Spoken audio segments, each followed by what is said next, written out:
hujatan-hujatan mereka. Jadi buat teman-teman ya, terkhusus ya, semua komal-komal Islam, mereka sekarang mengkendorkan oten-oten untuk tidak naik di komal-komal dengan cara memancing kita untuk marah, ya, dengan cara tapping-tapping. Jangan pernah terpancing. Ketika ada yang menghujat di bawah, bisukan saja, ya, sebagai umat Islam, karena mereka merekam, ya, untuk mencari delik kepada kita. Sekali lagi, teman-teman yang Islam di komal-komal, jangan terpancing ketika ada menghujat di bawah tapping, langsung bisukan. Jangan terpancing. Kita nggak tahu, karena memang mereka saat ini oten lagi sepi, disengaja mereka. Dan kemudian penyusup semakin banyak. Jadi Bang, izin saya juga membuat grup jihad fisabilillah. Jadi memang sekedar untuk memantau, ya, untuk mengetahui penyusup yang banyak di TikTok, di komal-komal ini. Jadi izin nanti ketika ketahuan, saya akan menyampaikan akun-akun siapa saja yang sudah terbukti sebagai penyusup.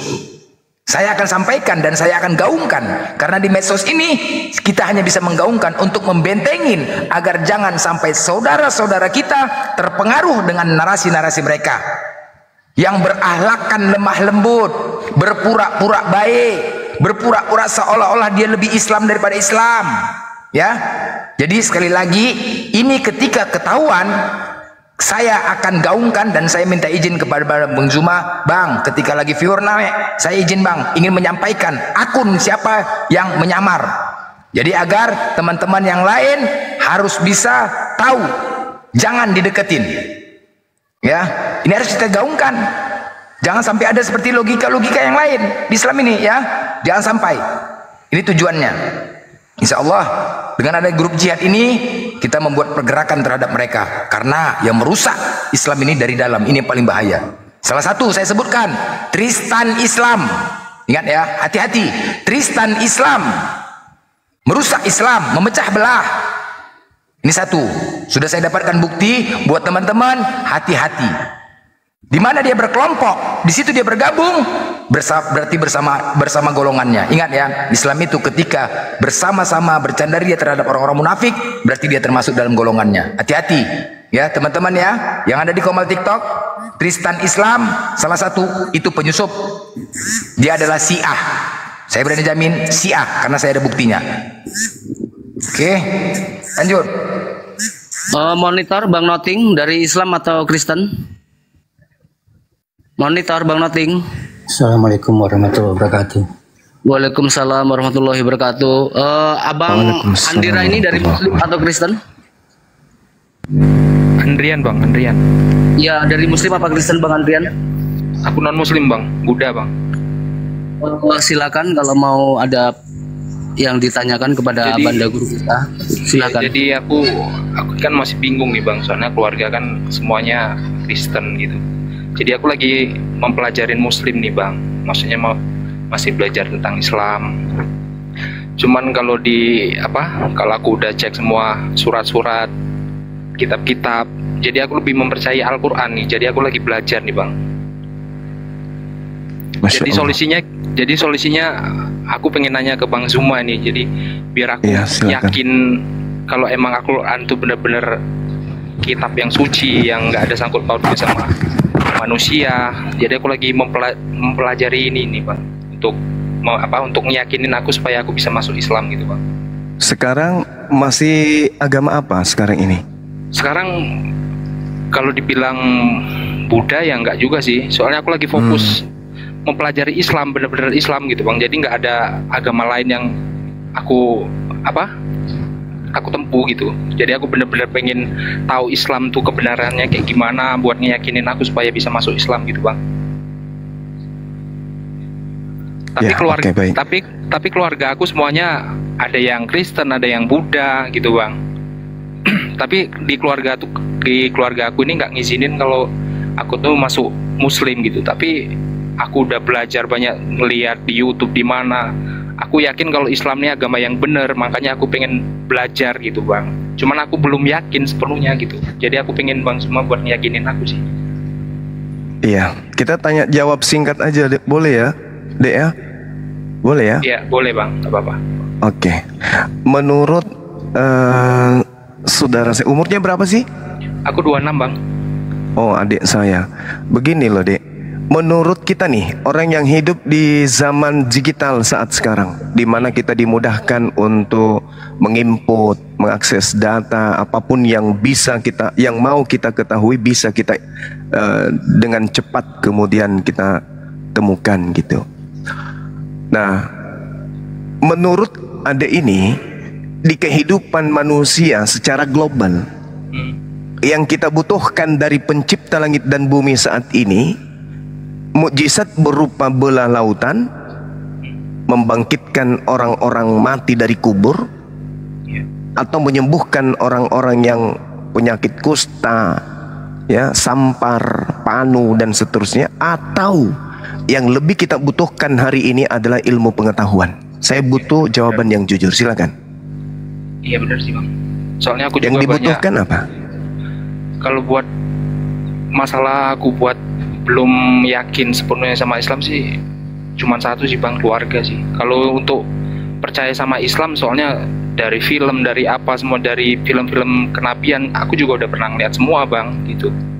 Itu semakin yakinin aku. Cuman yang membuat aku terhalang untuk masuk Muslim ini cuman itu tadi, keluarga. Iya. Kalau aku percaya, kalau dalam hati aku sepenuhnya udah percaya bang, kalau Islam itu emang agama yang istilahnya rahmatan kalau kata orang Muslim, agama yang emang bener gitu. Cuman yang ngebuat aku belum yakin 100% pengen masuk Islam cuman di keluarga sih bang. Aku semuanya udah ngikutin semua tuh bang, dari orang-orang yang istilahnya mempelajari Islam kayak Dr. Zakir Naik, kayak semuanya aku udah belajar semua sama mereka gitu. Tapi yang membuat kendala aku memeluk Islam ini cuma di keluarga sih bang. Kalau untuk Al-Quran aku udah sepenuhnya percaya sih sama kitab suci. Masya Allah, luar biasa. Jadi pesan dari pertanyaan saya itu adalah, yang umat manusia butuhkan hari ini satu-satunya adalah ilmu pengetahuan, baik terkait dengan hubungan kita kepada pencipta kita, hubungan kita kepada sesama manusia, dan ruang lingkup apa yang dibutuhkan oleh kemaslahatan kehidupan manusia sebagai pemimpin di atas muka bumi. Betul atau betul? Benar. Benar sekali, Masya Allah. Nah, itu kemudian hanya bisa ditemukan di dalam Al-Quran. Digantung sama pikiran, situ saja. Cuman di sisi lain juga Bang Zuman, tapi di sisi Iya. lain juga kalau seandainya aku masuk Islam sementara keluarga aku semuanya di non Islam gitu, apa itu enggak dibilang anak durhaka gitu bang? Itu yang bikin saya tuh masih gimana gitu. Kadang saya sempat setiap malam saya tuh nangis bang, setiap saya mikirin Islam tuh selalu nangis, mikirin agama Islam tuh selalu menggigil badan saya, gemetaran gitu.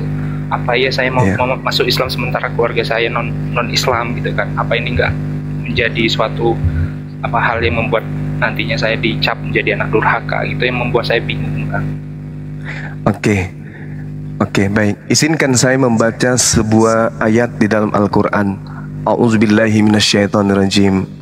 Wa wasainal insan biwalidayhi hamalatsu ummuhu wahnan ala wahnin wa fisaluhu fi amain anishkurli waliwalidayka layal masir. Dan kami perintahkan kepada manusia seluruhnya agar berbuat baik kepada kedua orang tuanya. Ibunya mengandungnya dalam keadaan lemah yang bertambah-tambah dan menyapihnya dalam usia 2 tahun. Bersyukurlah kepada aku dan kepada kedua orang tuamu, hanya kepada aku kembalimu. Wa in jahadaka ala an tusyrika bi ma laysa laka bihi ilm fala tuti'huma wa sahibuhuma fid dunya ma'rufan, kata Allah. Dan jika kedua orang tuamu memaksamu untuk menyembah selain daripada aku dengan sesuatu yang engkau tidak mempunyai ilmu tentang itu, maka janganlah engkau mentaati keduanya. Dan pergaulilah kedua orang tuamu di dunia dengan pergaulan yang baik. Ikutilah jalan orang yang kembali kepada aku. Artinya dalam Islam itu apa? ketika adik ini memeluk Islam itu tidak durhaka. Justru memeluk Islam adalah jalan untuk menyelamatkan kedua orang tua. Anak mana di atas muka bumi ini yang tidak sayang kepada kedua orang tuanya? Siapa yang mau orang tuanya itu masuk ke dalam neraka? Tentu tak ada manusia yang mau orang tuanya masuk ke dalam neraka. Contoh misalnya, orang tua kita lagi kelaparan, tak ada makanan, mencuri pun bisa kita lakukan demi untuk membuat orang tua kita itu bisa makan. Saking cintanya kita kepada orang tua kita ini, kita banting tulang kemudian untuk supaya orang tua bisa bahagia. Tapi ada yang terlupakan. Ketika kita tahu tentang kebenaran, apa itu kebenaran akan Islam, tapi kita tidak ada upaya untuk menyelamatkan orang tua. Kehidupan dunia ini sementara, hidup setelahnya adalah kekal. Kalau adik ini masih hidup bersama dengan orang tua hari ini, seibarat hidup bersama dalam satu kendaraan yang sama-sama menuju ke dalam api neraka. Sama-sama sudah sadar kendaraan ini mengarahkan ke neraka, masih tetap di situ, berarti merelakan orang tua hidup masuk ke neraka. Tapi ketika menemui kebenaran di Islam dalam kendaraan yang sama berjalan dengan orang tua, silakan Anda loncat keluar dari kendaraan itu menjadi kendaraan yang lebih baik. Habis itu kejar kendaraan orang tua, hentikan kendaraan itu, suruh orang tua Anda pindah kendaraan untuk menuju kepada surga. Solusinya itu. Kenapa? Di dalam Al-Quran diterangkan, Jannatu adnin yadkhulunaha wa man salaha min abaihim wa azwajihim wa zurriyatihim. Umat Islam itu Allah sudah siapkan surga Aden. Umat Islam masuk bersama dengan kakek mereka, nenek,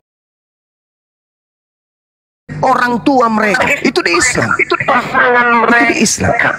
Jadi kalau ada ini sudah menemukan Islam itu adalah agama yang benar, maka sebaiknya yang noise ini ditutup dulu mic-nya atau diturunkan. Maka sebaiknya mencari langkah. Boleh dibenci orang tua, awalnya boleh.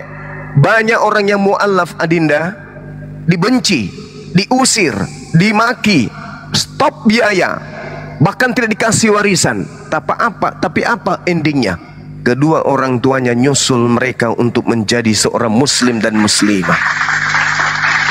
Yang penting niatnya selalu berdoa kepada Allah, istiqamah. Kemudian kalaupun mereka mati dalam keadaan kufur, minimal kita anaknya sebagai anak yang soleh. Cari bini yang soleha. Jadikan anak-anak kita menjadi anak-anak yang soleh dan soleha. Jadikan mereka kemudian sebagai penghafal-penghafal Quran. Kemudian mereka akan senantiasa mendoakan keluarganya, baik yang sudah mati maupun yang masih hidup. Perkaranya kemudian kita serahkan kepada Allah. Sudah mati, kita serahkan kepada Allah. Yang penting kita selamat dulu, lalu membawa obor ke dalam kehidupan rumah tangga kita sebagai pembawa cahaya. Karena di luar Islam hanya ada kegelapan. Hanya ada kegelapan. Contoh, mereka menyembah apa yang mereka tuhankan. Mana firmannya, mana perintahnya. Bahkan di dalam kitab mereka saja nggak ada perintah itu. Berarti gelap. Kalau umat Islam, apapun yang mereka lakukan semuanya tertuntun berdasarkan kalam ilahi. Salat ada perintah, puasa ada perintah, ruku, sujud, berjalan, berdiri, berbaring, semua dibarengi dengan perintah. Jadi Islam ini terpimpin. Islam ini adalah umat yang terbimbing, dibimbing oleh pencipta alam semesta. Maka semua kaidah-kaidah, semua gerakan-gerakan tubuhnya itu pasti bernilai ibadah. Itulah umat Islam. Jadi kalau adik saya ini takut durhaka, nggak ada durhaka, nggak ada. Yang disebut durhaka itu adalah ketika Anda membanti, Anda sudah Islam nih, Anda sudah Islam. Kemudian orang tua masih agama non-Islam. Dia minta kemudian adik ini untuk datang, memandikan diri mereka, memberikan makanan. Anda tidak mau kemudian melakukan itu durhaka. Tapi kalau masuk Islam, kemudian dibenci, dimusuhin, itu bukan durhaka. Itu bukan durhaka, tetapi mencari titik terang dalam kehidupan rumah tangga kita untuk kedua orang tua kita. Bukan kedurhakaan. Itu bukan kedurhakaan. Misalnya dia ngajak kembali ke agama yang lebih dulu, Anda menolak, itu bukan durhaka. Al-Quran jelas itu mengatakan, in jahadaka ala an tusyrika bi ma laysa laka bihi ilmu Fala tuti'huma wa sahibhuma fid dunya ma'rufa. Jangan kamu ikutin orang tuamu ketika dia mengajak engkau untuk murtad, ketika mengajak engkau untuk menyembah kepada selain daripada aku. Jangan kamu ikuti, akan tetapi tetaplah berbuat baik, berbuat ma'ruf kepada keduanya. Tuh, Islam tuh, indah kali tuh Islam. Indah sekali Islam itu. Masya Allah. Indah sekali. Saya singkat, ada pernah murid saya, murid bela diri saya dulu. Kebetulan beliau salah satu mahasiswa Universitas Hasanuddin, teknik perkapalan. Singkat cerita, mu'alaf, tinggal di rumah. Orang tuanya seorang aparat. Ngamuk, marah, cari Bang Zuma, cari. Anak itu yang membuat anak saya kemudian ninggalkan Kristen. Saya dipanggil, didatangin, kemudian aparat diseret di tengah jalan waktu itu. Saya ikuti arahnya. Saya diundang ke rumahnya, saya datang cerita dengan orang tuanya. Alhasil, kamu jangan pernah lagi bertemu anakku, bla bla bla bla dan seterusnya. Oke. Yang pasti Bapak, jangan tuduh saya sebagai saya yang memualafkan anak Anda yang kemudian belajar Quran dan kemudian mendapatkan cahaya kebenaran di situ. Singkat cerita, saya diusir keluar dari rumah.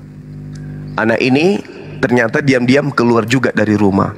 Sekali-kali datang ke rumah lagi. Singkat cerita, beberapa tahun kemudian saya dapat telepon. Assalamualaikum Sensei. Waalaikumsalam. Dari mana? Saya sudah tahu ini pasti anak bela diri karena manggilnya tidak seperti yang lain. Dari mana, Dek? Saya Uje Sensei. Oh, apa kabar? Kok lama? Alhamdulillah Sensei baik. Sekarang saya sudah di Jepang. Ngapain? Alhamdulillah saya lolos kerja Sensei.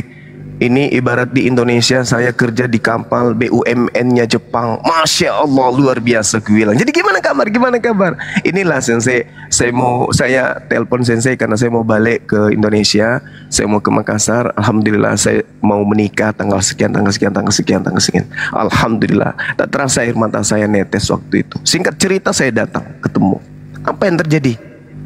Begitu saya masuk ke rumah, tapi bukan rumah dinas lagi, rumah lain. Kasih alamat rumah baru, besar, mewah kali rumah itu, masya Allah. Saya datang, prak, sampai saya nggak percaya, benar nggak ini si Ojek punya rumah yang tadinya makan ikan kering sama aku waktu itu?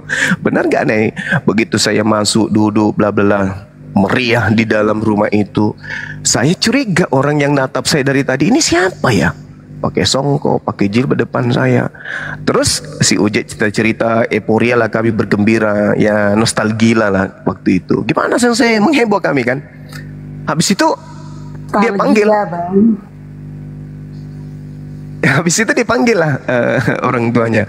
Pak, Ma, ini Senseiku yang dulu. Yang mana? Yang dulu yang pernah gini. Habis itu dia lari sekencangnya, dia peluk saya sambil nangis. Mau tahu duduk di bawah orang tuanya. Jangan Pak, duduk dia.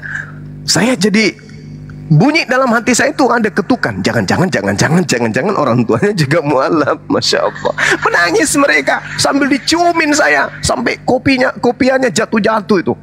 Ditonton dalam satu rumah keluarga besar, mana dia aparat kan, menangis meraung-raung. Alhamdulillah nak, adikmu sekarang sudah jadi orang berkat kamu. Dan yang paling utama, saya sekarang sudah jadi muslim. Saya Islam. Sampai gemetaran dia, saya pun ikut nangis. Masya Allah. Nah, ini sekelumit kisah fakta sejarah dalam perjalanan hidup saya. Kemudian salah satu dari ratusan cerita-cerita tentang adik-adik mualaf saya, salah satunya itu. Dibenci, dimaki, rumah saya diteror, didatangkan kemudian aparat dan seterusnya. Alhamdulillah berakhir dengan indah. Adiknya perempuan juga jadi mualaf. Datang semua adiknya mualaf semua. Subhanallah, masya Allah. Indahnya rumah tangga mereka. Saya katakan kepada beliau, Ujek, doamu diterima. Enggak, Sensei punya doa. Ingat enggak Sensei, dia cerita waktu kita kemudian sampai subuh di sekolah di tempat latihan kita itu, SD Bakung namanya. Kita cerita sampai pagi, sampai netes air mata. Saya mau kemana Sensei, kuliah aku masih 3 semester. Sabar. Insya Allah ada jalan, Tuhan kasih. Dia cerita, akhirnya lambat laun singkat cerita, karena kita sibuk dengan kehidupan masing-masing, dia datang dengan kebahagiaan yang sangat luar biasa. Artinya apa? Jangan takut, Allah bersama dengan kita. Apa sih alam ini? Bagi Allah sang pemilik tak ada apa-apanya. Pemilik alam semesta ini itu adalah backingan kita. Tak ada apa-apanya alam ini. Apa yang kita takutkan? Tak ada sama sekali. Jika kita bersama dengan Allah, genggaman di tangan kita. Dunia ini di tangan kita ketika kita bersama dengan Allah. Percaya. Percaya. Oh, kita bikinnya dengan Allah. Seibarat kata apa, Dinda? Seibarat kata apa? Saya mau ke rumah kamu, tapi di rumahmu itu banyak gogok, banyak harimau yang ganas. Takut sekali. Saya mau ke rumahmu, wah bahaya, ada buaya, ada semua yang membahayakan ada di rumahmu. Tapi karena aku intim samamu, aku dekat samamu, tiap malam kita berkomunikasi, 5 kali sehari kita berkomunikasi. Aku tinggal nelpon. Adinda Andrian, abangmu mau datang ke rumah. Apa yang kamu lakukan? Kau singkirkan semua binatang-binatang buas. Kenapa? Karena abangmu yang kau sayangi mau datang. Begitulah Allah. Ketika Allah besar dalam hati kita, nggak ada masalah. Kecil semua masalah itu. Kecil. Apalagi orang-orang kafir ini kecil. Besar semut.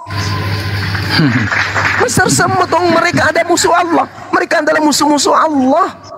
Mereka musuh-musuh Allah. Dan kita ada pada pihak Allah. Jangan takut. Mereka semut itu lebih besar dari mereka. Kecil. Kecil itu.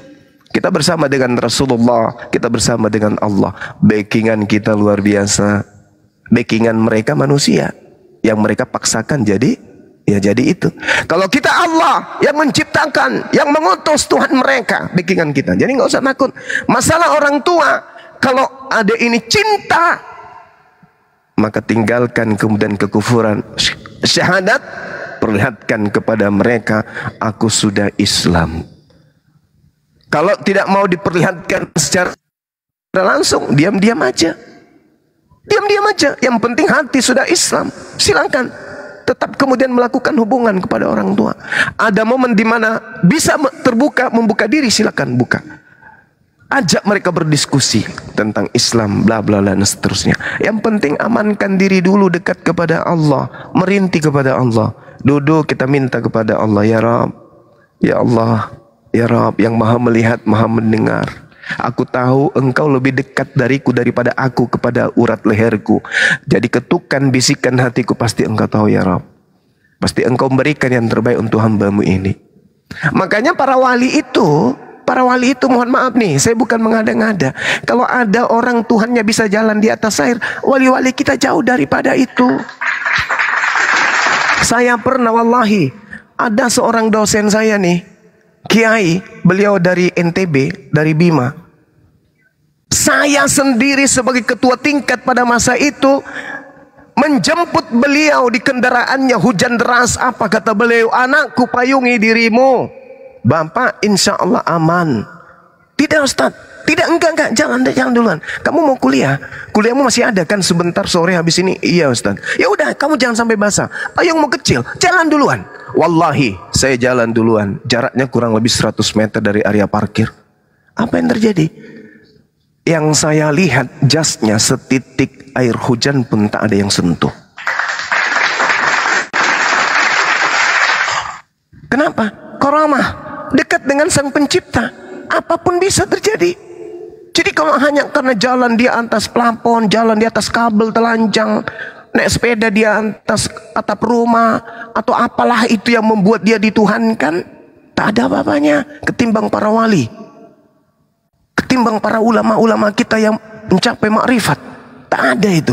Jadi ketika kemudian adinda ini jadi mu'allaf, kemudian menjadi orang yang istiqamah dalam ibadah, minta kepada Allah.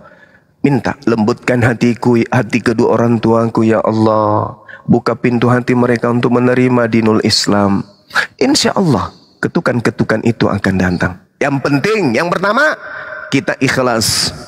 Kosongkan diri, benar-benar dikosongkan. Kosongkan semua dosa-dosa, benar-benar maksiat ditinggalkan. Kosongkan, jangan ibadah dulu. Kosongkan aja dulu. Kosongkan diri. Kemaksiatan tutup, maksiat mata tutup, maksiat mulut tutup, kuping tutup semuanya. Semata-mata menuju hanya kepada ridha Allah. Jalankan itu. Setelah itu sudah terpenuhi, kemudian isi dengan ibadah. isi dengan ibadah, kekosongan diisi dengan ibadah, ibadah, selalu tersenyum. Uji ketika mendengarkan ayat suci Al-Quran, mendengarkan lantunan itu, innamal mu'minuna alladzina idza dzukirallahu wajilat qulubuhum. Ketika mendengarkan ayat-ayat suci Al-Quran, ada butiran-butiran air keluar dari mata kita. Itu tanda bahwa iman sudah melekat di dalam kalbu. Saatnya Anda mengadu kepada Allah. Jaga itu, istiqomah, tetap istiqomah. Insya Allah, yang Maha Pencipta. Nah, Masya Allah, silakan Adinda. Iya, bener sih. Di rumah juga kan nggak jauh dari masjid juga. Kadang sering juga dengar apa orang ngaji, orang ini. Kadang kalau dengar yang kayak gitu, air mata nih nggak pernah nggak mau turun gitu bang. Apa itu pertanda juga kalau emang hati ini udah bener-bener pengen masuk Islam gitu bang. Soalnya aku kalau lihat orang-orang baca Al-Quran, baca ini selalu nangis gitu bang. Cuman nangisnya itu, nangisnya itu gimana ya? Ya nangisnya karena nangis sedih aja. Kenapa kok aku dilahirkan dulunya di keluarga yang non muslim gitu? Kenapa dulu waktu aku lahir nggak langsung muslim gitu loh bang? Itu yang membuat aku Masya Allah ngerasa nyesel gitu bang. Masya Allah. Cuman jadi sampai sekarang aku tuh bingung bang. Bingung. Sampai sekarang juga aku nggak pernah, yang walaupun aku orang Buddha, aku nggak pernah sholat, nggak pernah ini, nggak pernah nyembah ini. Aku masih bener-bener pengen tahu gitu loh, pengen ngeyakinin keluarga aku gitu loh kalau Islam tuh bener. Cuman aku bingung cara ngeyakinin orang tua aku tuh gimana gitu supaya bisa nerima kalau aku nih muslim gitu bang. Jadi sampai sekarang aku masih dibilang nggak punya agama, ya emang lagi nggak punya agama sih bang. Cuman aku yakin kalau aku emang bener-bener udah pengen banget meluk agama Islam gitu bang. Cuman yang jadi kendala aku cuman itu tadi bang Zuma, dari keluarga itu tadi. Aku takutnya nanti aku meluk Islam aku dibilang anak durhaka. Tapi aku udah tahu sih yang Bang Zuma tadi sampaikan, ceramain, aku udah paham gitu kan. Cuman yang ngebuat aku ragu, masih belum bener-bener pengen berani ngucapin syahadat, cuman itu tadi keluarga aku sih bang. Aku pengen belajar lagi, pengen lebih ngedalamin lagi gitu bang, pengen ngeyakinin banget kalau emang pengen ngajak semua keluarga aku gitu kalau Islam ini emang agama yang benar gitu. Maksud aku kayak gitu nantinya bang. Jadi aku masih belajar gitu bang Zuma. Iya, Masya Allah.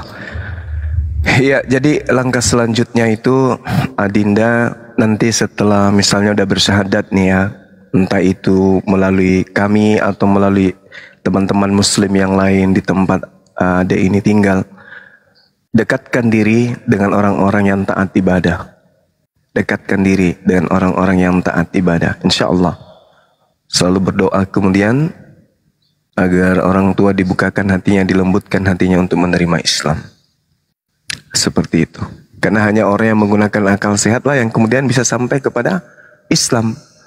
Indah kali Al-Quran itu yang mengatakan, sesungguhnya aku ini Tuhanmu pencipta langit dan bumi, lebih dekat daripada engkau kepada urat lehermu. Walaqad khalaqnal insan wa na'lamu ma tuwaswisu bihi nafsu. Dan sungguh aku Tuhanmu telah menciptakan engkau dan mengetahui apa yang dibisikkan oleh hatimu.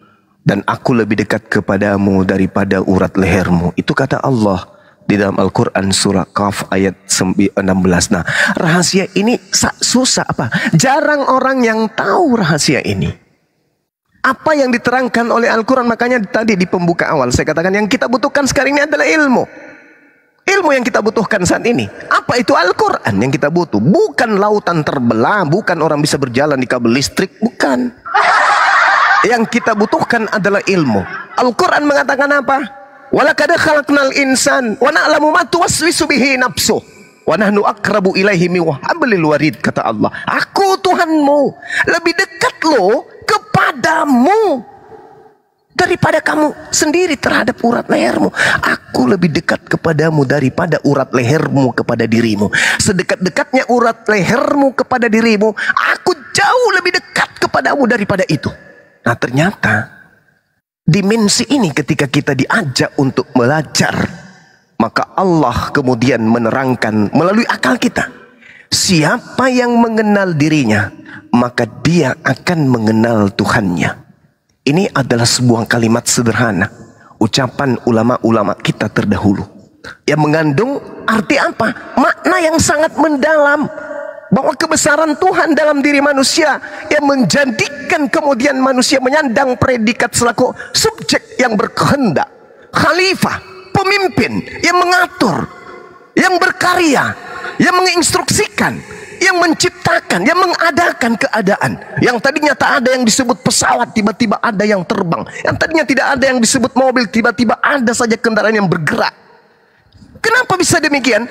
Karena pada diri kita rupa-rupanya ada yang mencipta itu lebih dekat daripada urat leher kita, sehingga manusia itu bisa merasakan betapa ketika dia menjadi pemimpin, menjadi pengatur, akal ini yang bekerja, mekanika tubuh fisik yang bergerak, kebesaran Tuhan itu ada rupanya. Apa itu? Ruh. Hei, kita bisa berbicara hari ini, kita bisa mendengar, kita bisa melihat, kita bisa merasakan. Unsur apa itu? Apa yang bisa dalam diri kita itu yang merasakan dan mengadakan keadaan itu? Rupa-rupanya adalah roh. Di setiap kita ada roh, setiap manusia ada roh, tapi tak ada satu manusia pun yang tahu ini apa roh ini. Apa roh ini? Apa yang berbicara ini? Apa yang sedang mendengarkan ini? Aku? Yakin aku? Aku ya? Masa sih? Aku? Roh ini aku? Roh yang ada dalam diri ini aku? Kita pun sebagai pemilik roh tidak yakin. Rupa-rupanya Allah menitipkan itu. Sembahlah aku, kata Allah. Sembah aku seakan-akan engkau melihatku. Dan kalau kalian tak melihatku, yakinlah aku melihat kalian.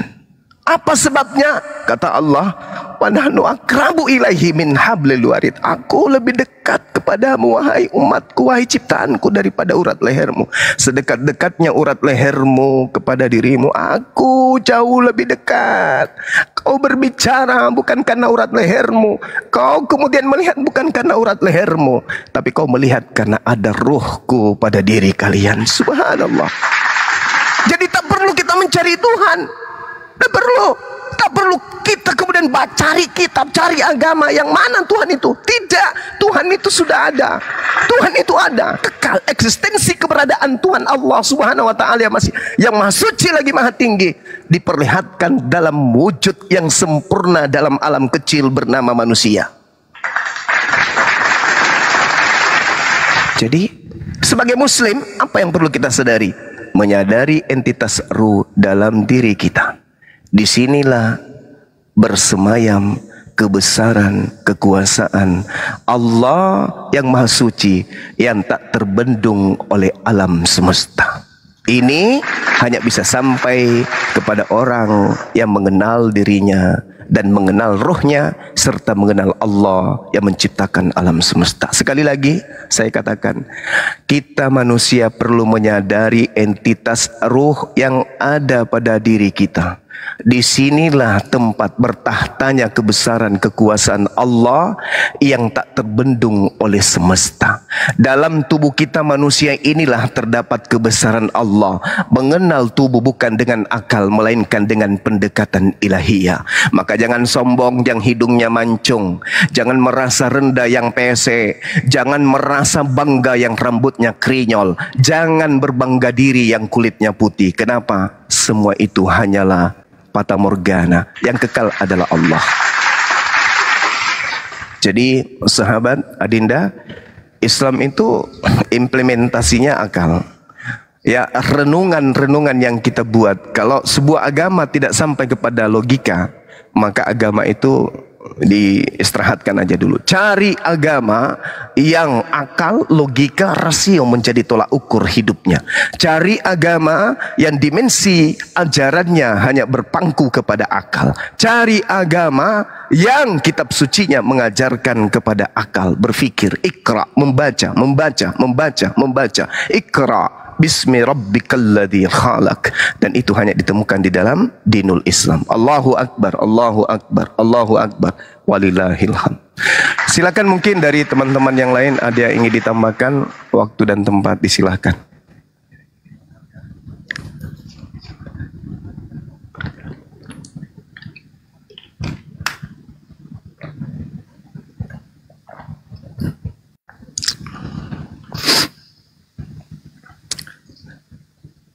Silakan sahabat-sahabat Bang Blender, mungkin ada Oten yang dibawa mau diajak diskusi pelan-pelan. Silakan dinaikkan teman-teman yang host.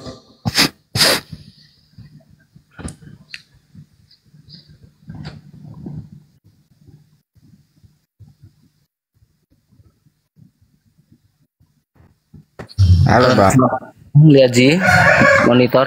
Assalamualaikum. Waalaikumsalam Waalaikumsalam. warahmatullahi wabarakatuh.